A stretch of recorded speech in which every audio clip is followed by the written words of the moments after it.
Okay, it says it's recording. So here we go. I'm gonna present my screen. It's also recording messages in the chat box. Yep.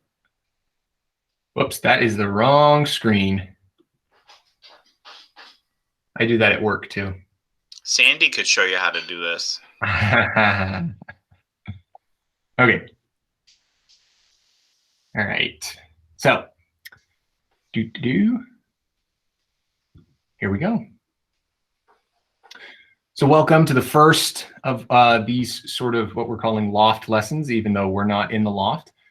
Just wanted to do something to kind of keep us a little together and also, just be able to do something, even if we're not able to all be together and singing.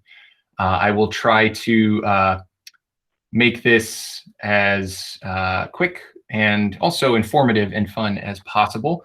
Teresa, just so that you know on the phone, I do have sort of like a presentation, but the only thing on the presentation are just a bunch of citations from various documents that I'm going to talk about. So you're not really missing much by not being seeing the presentation. So if I refer to something, like as you can see, that's what I'm talking about when I'm saying that.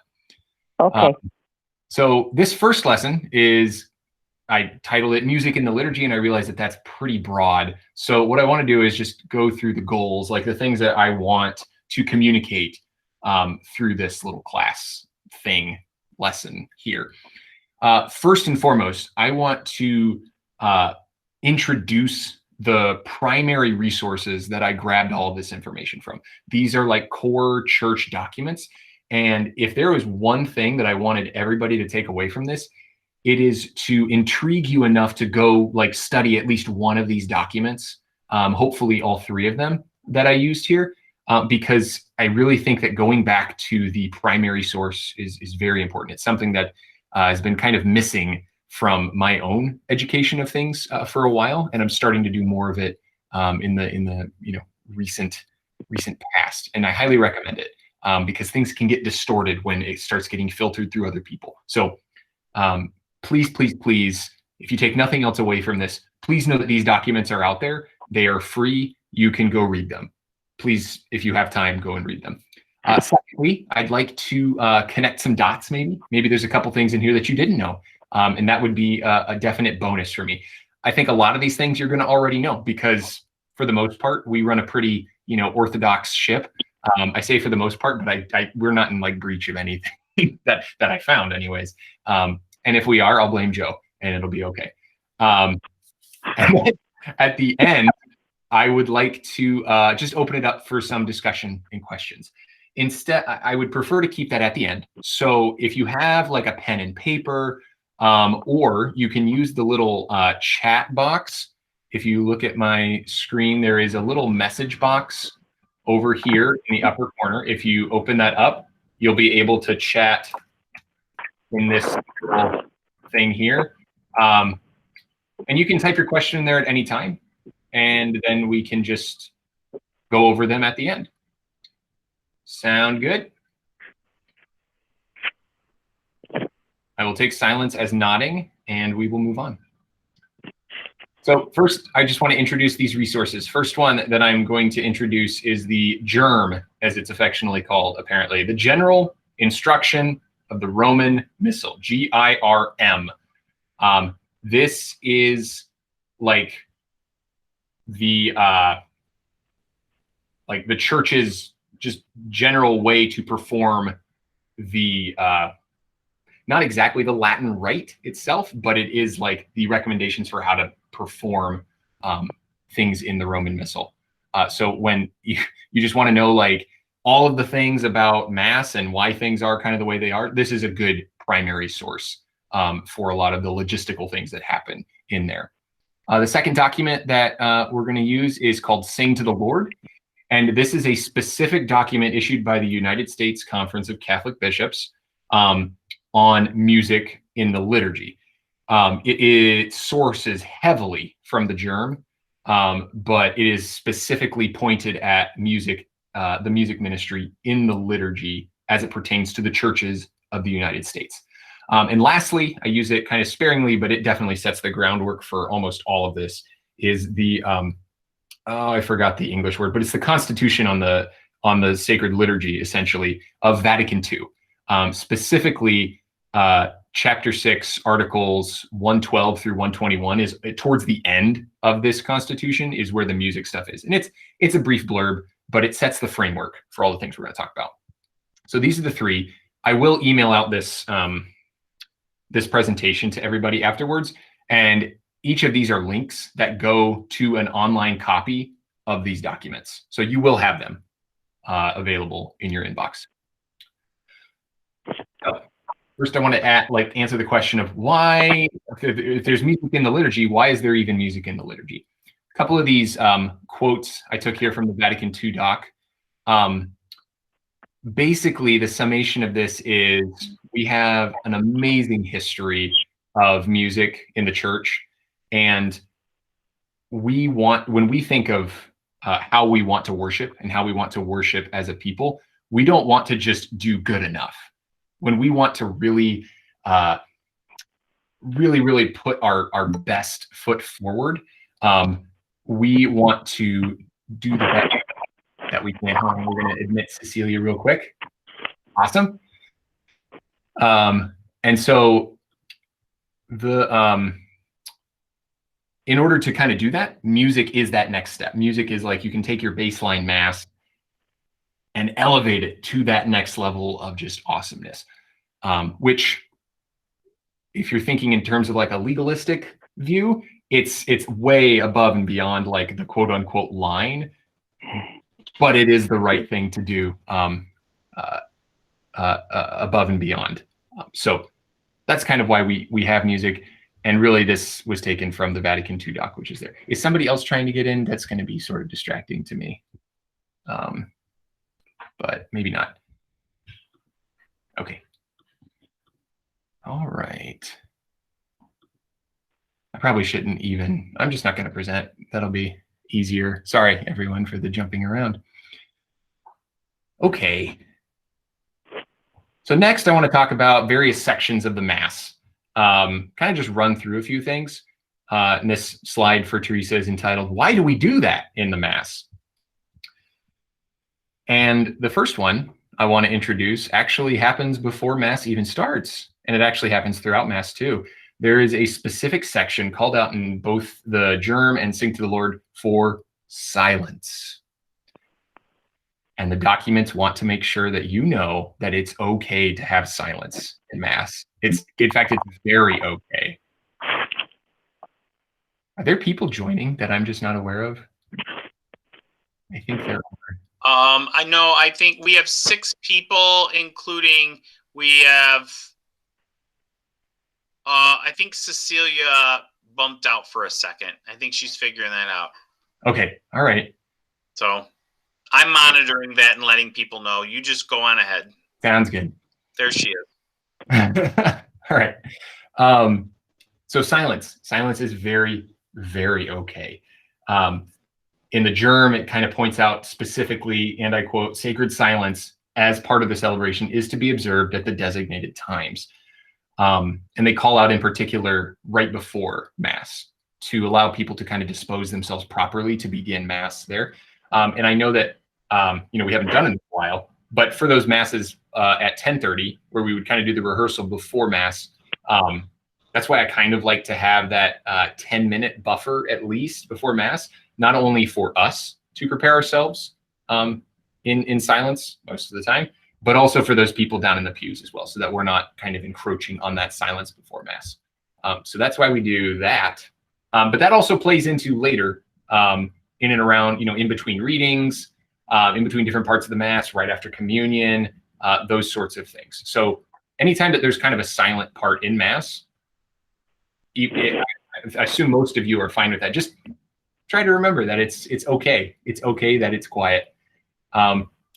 Moving right along, though, the beginning of Mass, we call the introductory rites.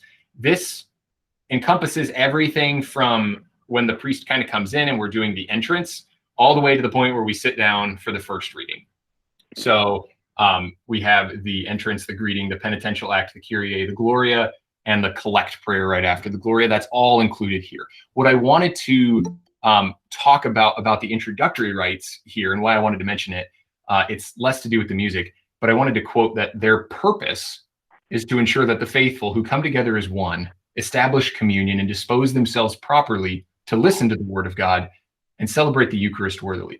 So as we're going through those first things before we sit down for the first reading, those aren't just things to do. In those actions, in those words, in those prayers that are prayed, we are coming together as a community to worship, because that's what going to Mass is. It's not like you and Jesus getting to spend time one-on-one. It is us coming together as one, as the body of Christ, to worship him. And that's what all of those prayers are meant to do. They're meant to be physical ways that we all kind of participate and become, quote unquote, one in that. So wanted to bring that one up. Next, I just wanted to mention that the Gloria is something that cannot be altered, and it needs to be there on Sundays outside of Advent and Lent, and also on solemnities and feasts and some other, it says, particular celebrations of a more solemn character. So the Gloria, is long, but it is also like pretty ancient. It says in the germ, a most ancient and venerable hymn by which the Church, gathered in the Holy Spirit, glorifies and entreats God the Father and the Lamb. So just know that that's important. I think you all knew that it was important. I wanted you to know how important it was. So we'll keep moving on to a couple of the other parts that I wanted to cover in here. The responsorial psalm in here. Just wanted to note that the psalm doesn't have to be sung, but it clearly points out in the germ that it is preferred to be sung. And it's also preferred to be sung at the ambo, but it says, or another suitable place. But I know that the suitable place up in the choir loft definitely works better for us, so that we can hear and not get that sound phasing going on. And there's a lot of those sorts of things in here that get that are not open to interpretation, like for particular needs of a certain parish.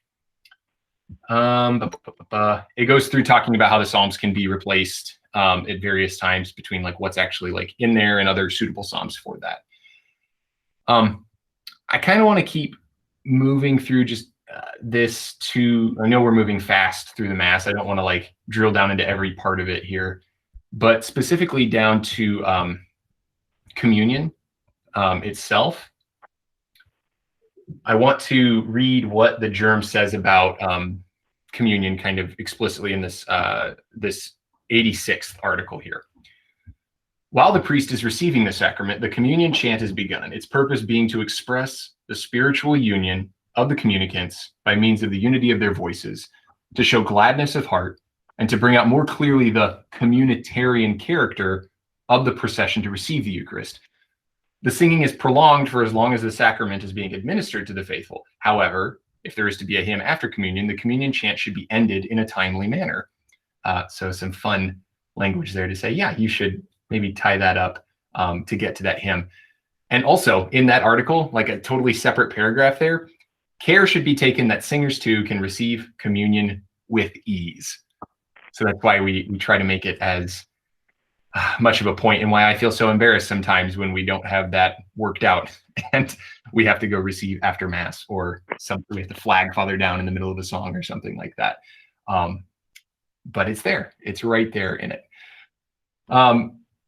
And there's a lot of other things in here on each of these sections. I'm just kind of touching on a few of the things that I picked out that I found interesting.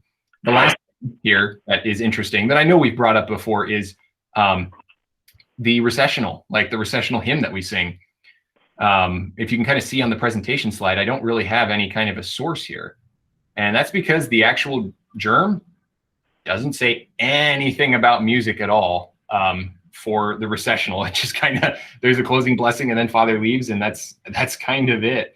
Sing to the Lord covers, it says, yes, a hymn can be sung here, but I just thought it was worth noting that kind of the base doc that a lot of other things are based off of doesn't say anything about it.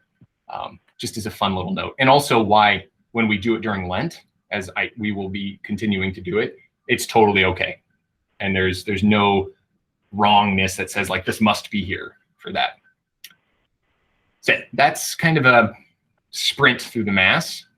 So we'll move on to the next one, which is roles in the liturgy. This one was fun. The first thing I wanted to point out here is that according to some of these documents, the psalmist and the cantor are actually two separate roles. It says for practical purposes, most of the time they're grouped together, but it's kind of fun how they are actually two totally separate roles. The psalmist is just tasked with proclaiming the psalm, kind of like the lector, just like the counterpart to the lector that goes up and does the psalm, like you would assume. And the cantor is more for leading all of the other parts of the Mass explicitly, like those types of things. So just know that the church actually defines those two things separately, even though we kind of wrap them all in one. It also calls out the choir as a particular body.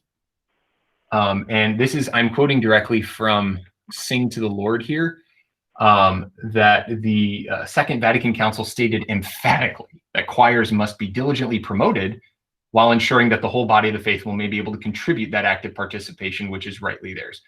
Basically saying that the choir needs to be there, but the choir should not overtake the rest of the people's ability to praise the Lord in song. It should be the leader to all of those things. I don't know if I get to that or not. There are other parts of the document that call out specifically, like it's okay to do something that's amazing that the rest of the parish or people there don't participate in singing. But the main kind of point of the choir is to lead the music in that and make it accessible to everybody there. And it kind of spells out the same thing for the assembly. Like everybody should try to sing in the assembly. It's kind of the basic gist of this line in Sing to the Lord. It touches on organists and instrumentalists in the same paragraph. The primary role of the organist, other instrumentalists, or instrumental ensemble is to lead and sustain the singing of the assembly and of the choir, cantor, and psalmist without dominating or overpowering them.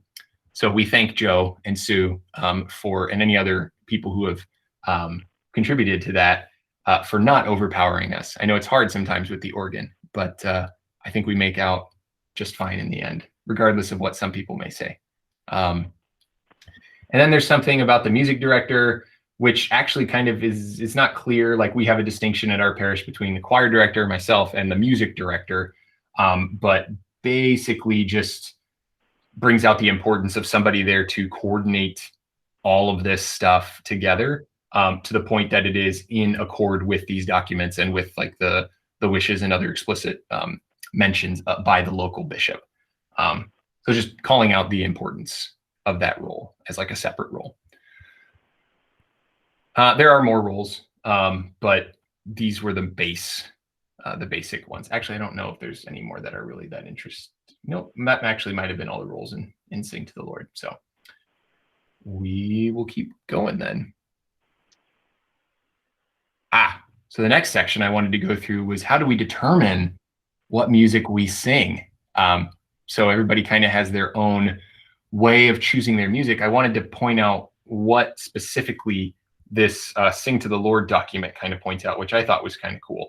And so this first one is called the 3 judgments, 1 evaluation. There are a liturgical judgment, a pastoral judgment, and a musical judgment.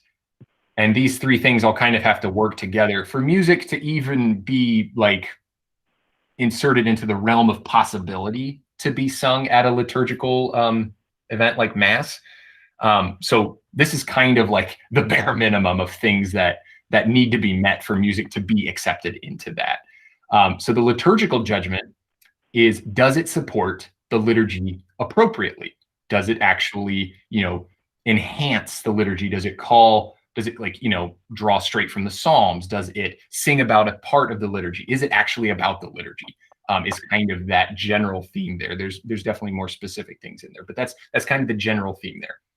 The pastoral judgment is, does it draw people closer to Christ? This would be like, as a priest, if you are the shepherd of your flock here, does the music actually bring people closer to Christ? Because that's the entire goal. If it doesn't do that, what is it actually supporting? Why is it even in there?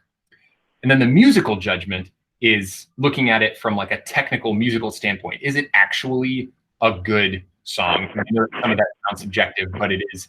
There are certain things that make something work technically, that make it work, as opposed to not work. So those three: liturgical judgment, does it support the liturgy? Pastoral judgment, does it draw us closer to Christ? And musical judgment, can it like actually be like analyzed and said, yes, this is a good musical song? Then there are the actually like how we choose the music itself. So if the three judgments, one evaluation was to get things into, essentially, like, this is an oversimplification, but how to get things into the hymnal. How do we choose the things that we actually sing from that?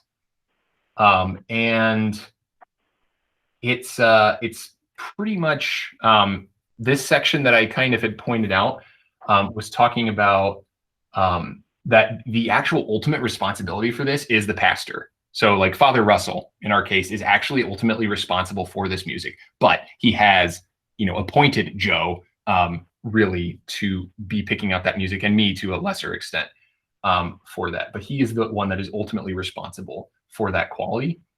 And the other thing to kind of keep in mind that I wanted to point out was especially this article number 125, which I'll just read here. The role of music is to serve the needs of the liturgy and not to dominate it, seek to entertain, or draw attention to itself or the musicians. So serve the needs of the liturgy, not to dominate it, seek to entertain, draw attention to itself or the musicians. However, there are instances when praise and adoration of God leads to music taking on a far greater dimension. At other times, simplicity is the most appropriate response.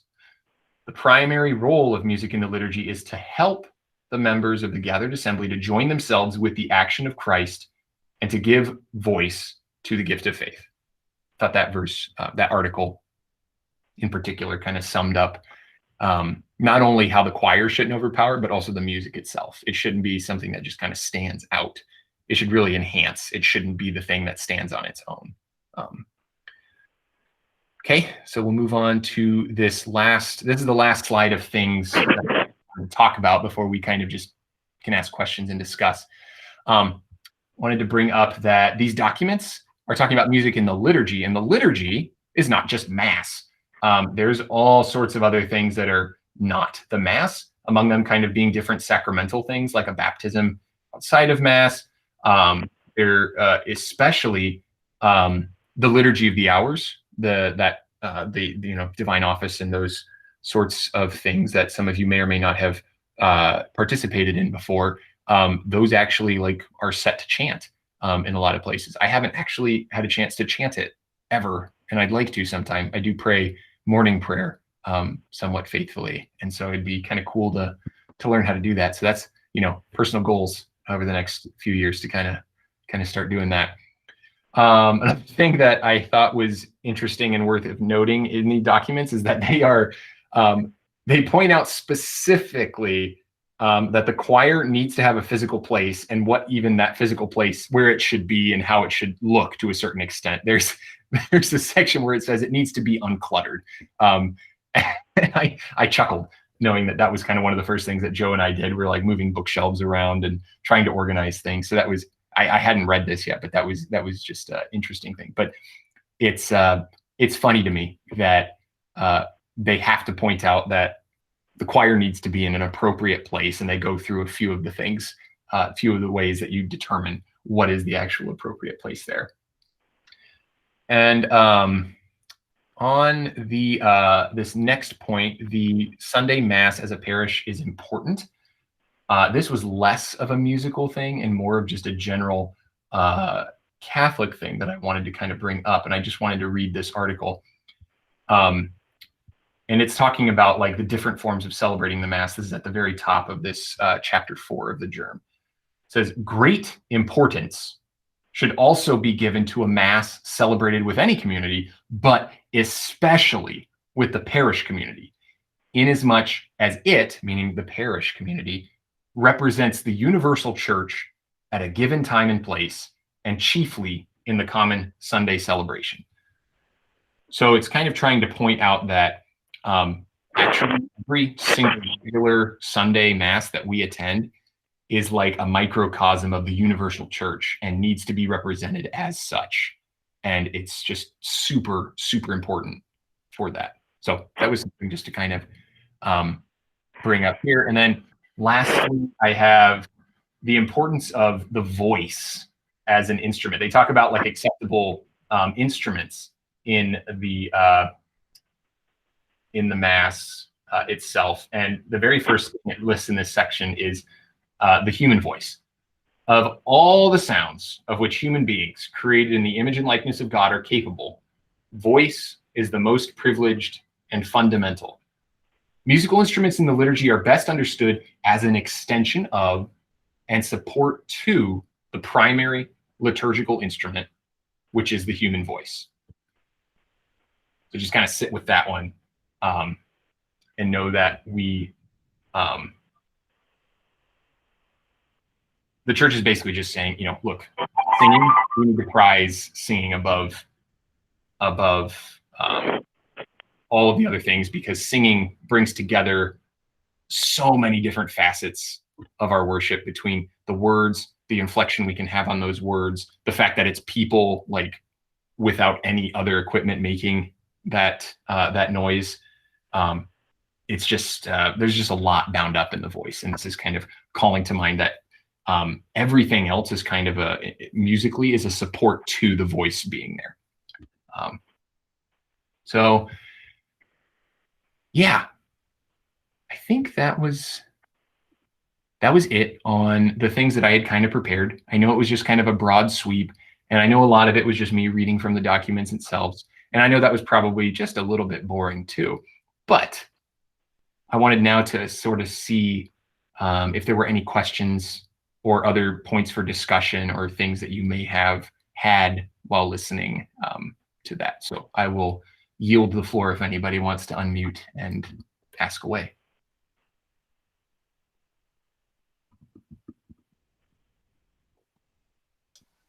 I put some comments in the chat, Caleb. Oh, cool.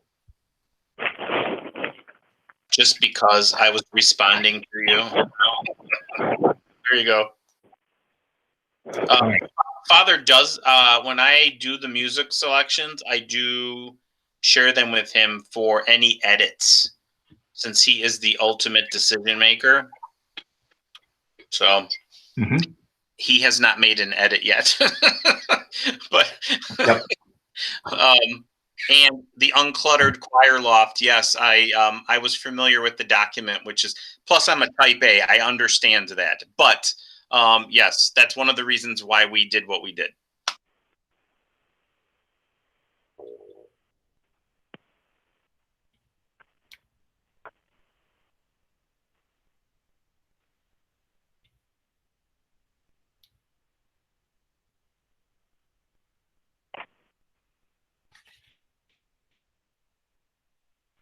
Okay, I thought I was going to act like I was going to talk, because that's usually when somebody unmutes and tries to talk when we have a word.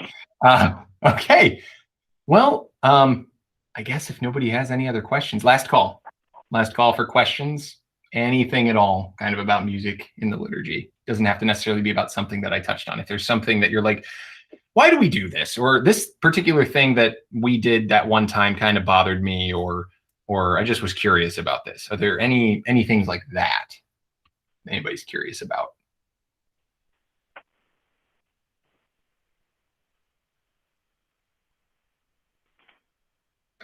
All right.